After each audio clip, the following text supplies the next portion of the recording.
Welcome to Hot Takes with Realtors. I'm Cassie Galler, your host and interviewer. Today we have with us Michael Frederickson. He is a father, a realtor, a volunteer fireman, and an Army vet. And he also happens to be my qualified broker and fellow broker at Century 21 Family Realty. We really appreciate you being here with us today. Thank you. I think I'm ready for this. You think you're ready? We're going to find out. All right, so we're going to start with our first swing. With our first swing? Yeah, Okay. Take right in. I haven't had lunch yet, so this is going to be good.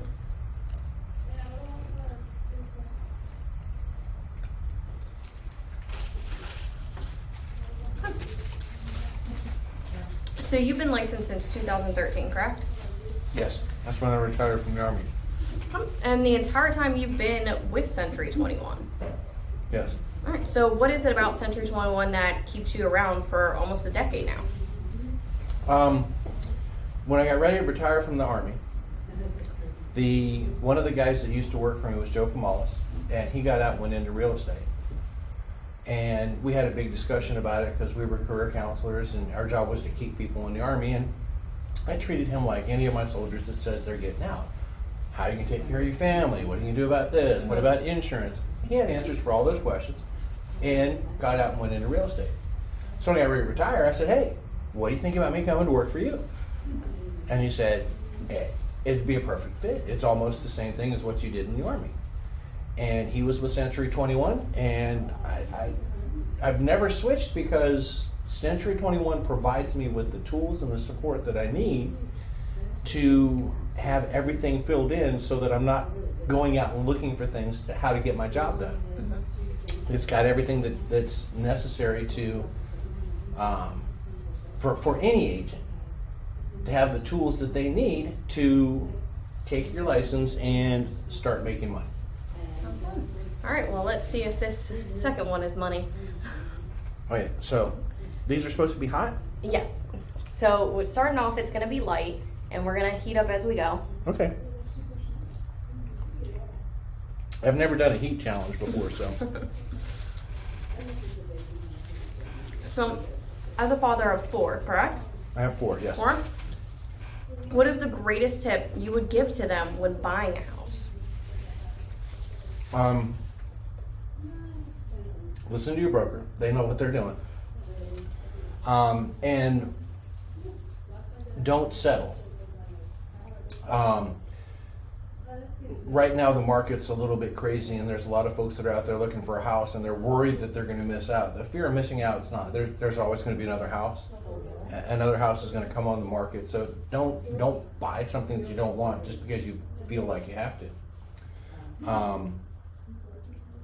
That would probably be the best advice. That and save up money so that you can do this right. Because buying a house is more expensive than most people think. Yeah. Sure. All right, well, I don't feel like you have to, but let's go into number 3.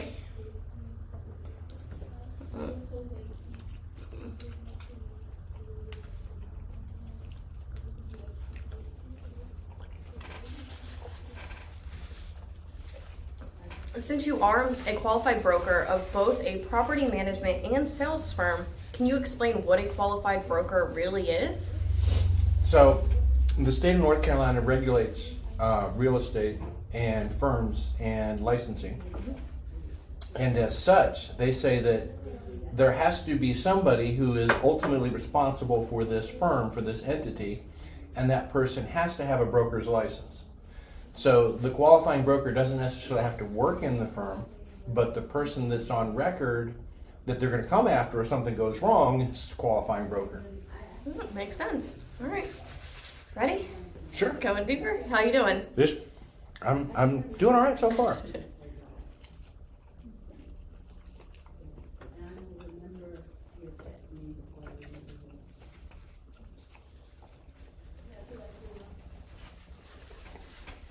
So, how long did you serve before retiring from the Army?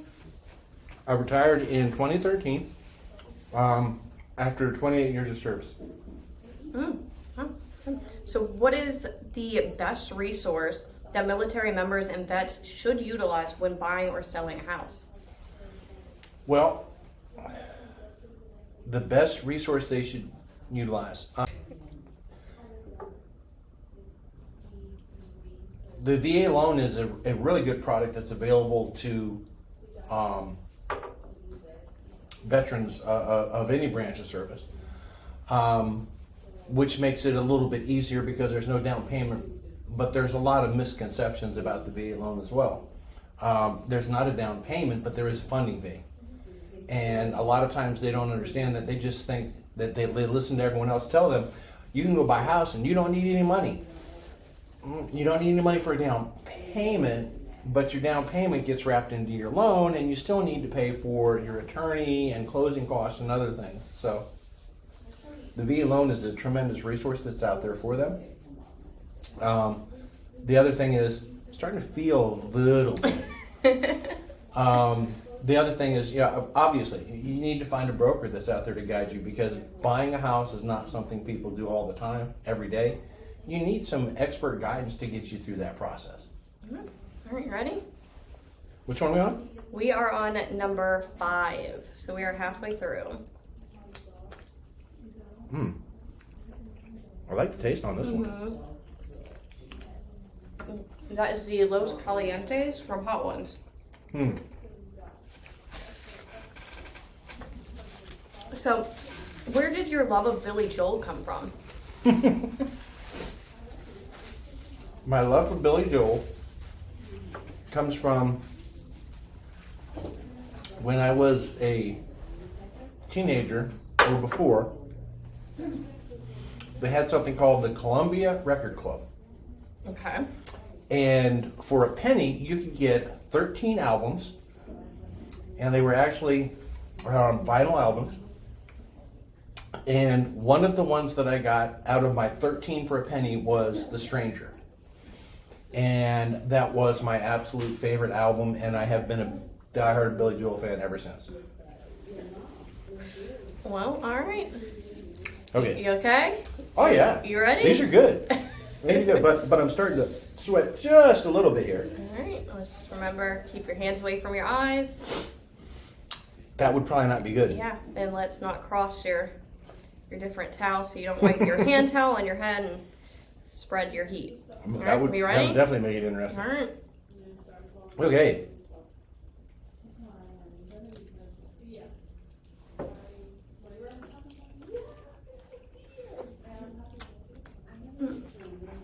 So what inspired you to become a real estate agent? And I think we kind of touched on that. But you said that he said what you did in the Army translated. So how was that? It's, I went a little bit kick. As a re-enlistment NCO in the Army, you're talking to a soldier and trying to convince them that it's a good idea to stay in the Army. And they have something that they want. They may want to go to a new location. They may want a new job. There's going to be something that they want, but regardless of what they want, I can only give them what the Army has available. So I take the soldier's desires and the Army's needs, and we marry them up together and come to a happy solution. Well, when I work in with a buyer, they want to be in a particular school district, or their budget is this, or they need to have a 2-car garage because dad's a motorhead and I need that place to work on my cars. And this is the available inventory, and we marry them up. So essentially, I'm doing the same thing in real estate that I did in the Army. Figure out what it is that you want, figure out what's available, and come to a happy conclusion where everybody's satisfied. That makes sense. All right, you ready? There we go. Okay.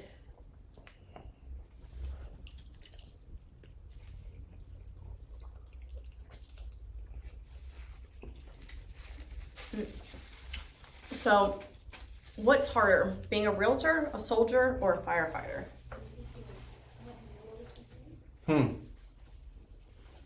Which is harder? My choices again were A realtor, a soldier, or a firefighter? all 3 of them are hard in different ways.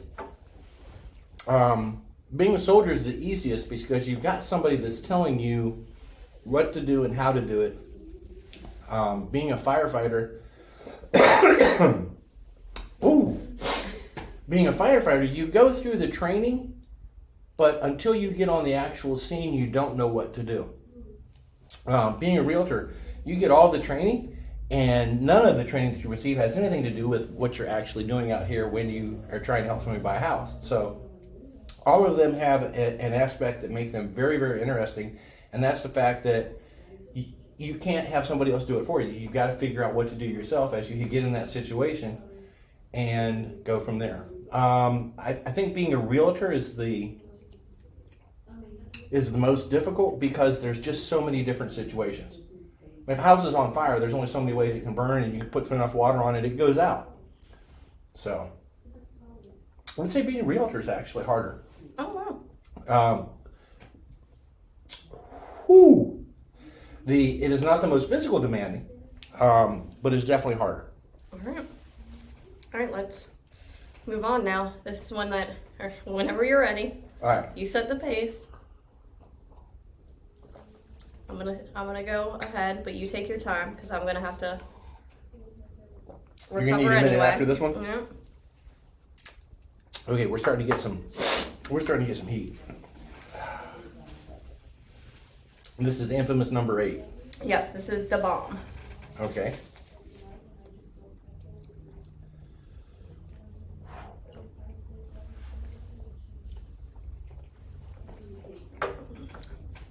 So what's hotter, the fires you put out or the bomb? You're going to let it sink in. I'm waiting for it to hit. Because I've heard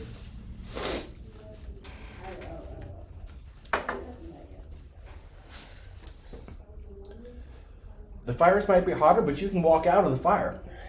I can't walk out of my mouth. Woo! Okay. This one. Lives up to the hype? Oh yeah. Oh yeah. Okay. Let's see. Try a piece of this and warm, very warm.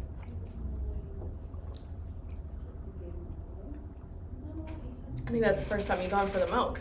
It is. I was holding off because I figured if I started using it early, it would not be effective when I got to when I really needed it.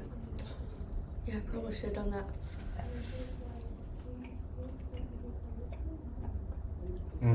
The bread. You want a piece of bread?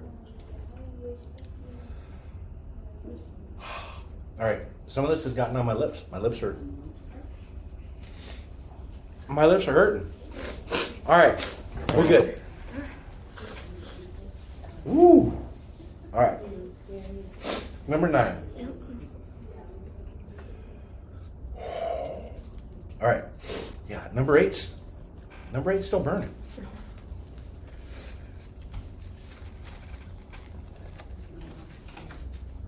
Well, So, in our current market, what is doing better, property management or sales?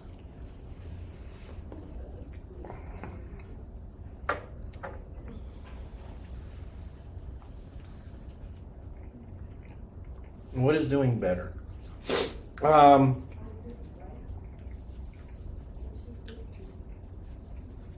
So they're both doing well in different ways. If you've got a buyer right now in the retail market, then you've got quite a bit of a challenge because there's not as much inventory and the inventory is going fast. If you've got somebody that wants to sell, it depends on what their situation is. They may be looking at, well, if I can sell my house, I can get this much for it, but at the new interest rate, my payment on a new house is going to be the same or bigger, is going to be a whole lot more than what I've got. On the property management side, because so many investors took advantage of the really hot market and sold their houses and made some money and sold it to people that were looking to live in it, they didn't go back on the property management side. So somebody that's looking to rent a place right now is having a little more difficult time to find a place. But if you are an investor that has a property that you want to put out there on the market to rent, you're going to get top dollar for it because there's no place out there. Ha! Okay.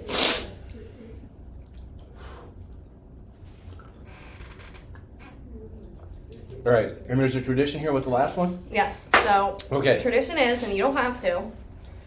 The tradition is No, that you you got to. put a little extra laps down on your last swing. Okay.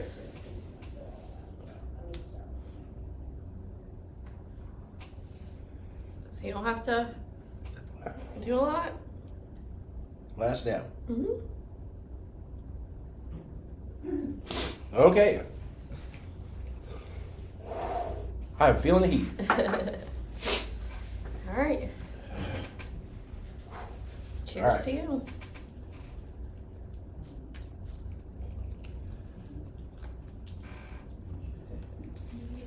Get the phones out. And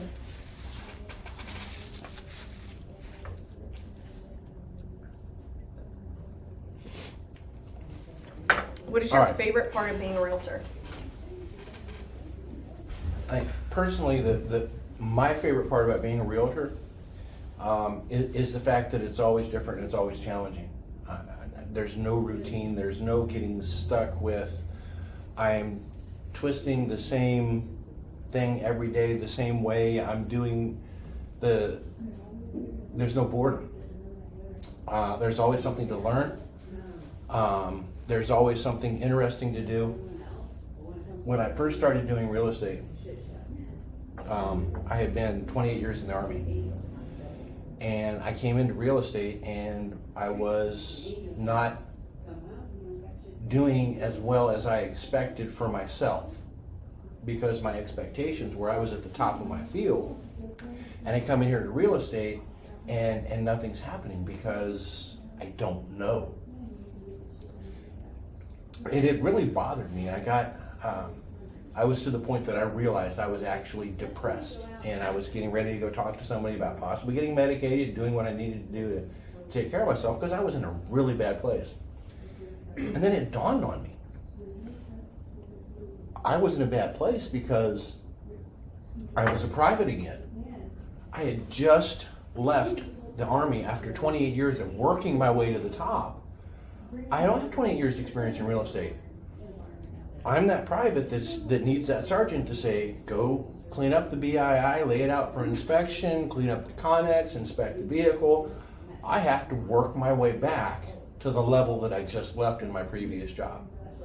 And I was so excited when I figured that out. I went into my boss, I went into the broker in charge, and I said, Joe, I've got it figured out. I just need to learn everything about real estate. And he laughed at me. He goes, I've been doing this for 14 years and I had a deal last week that I've never seen before. Mike, you're never going to learn it all. And I may never learn it all, but at least I have the opportunity to continue to do things different, and I'm never going to get bored. That's what I love about real estate. And what is your favorite sauce? Now they've pretty much all blended together, but somewhere around, it wasn't 8. It wasn't 8, but somewhere around in here, one of those had some really good flavor. That was probably the Los Calientes. I know we talked about that one. That one was good. But there was another one that right in there close to it that was also pretty good. The not as bad as I expected this to. I've never done anything like this before. Eating hot. I eat spicy stuff all the time. People don't ask me if something's spicy because I say, no, it's not spicy, and they taste it and I'm like, that's not spicy. But some of these got some kick. Well, now you have a different range to judge on. There's a new scale. and I don't have to be afraid of the really spicy stuff, because the really spicy stuff's, it's spicy, but it's not that bad. It's doable. Unlike the guy this morning who's just eating the stuff going, yeah. Yeah. Okay. I'm like, wow. Yeah. Well, would you do it again? Absolutely. Hot Takes with Realtors. Thank you so much for being with us. Thank you for having me.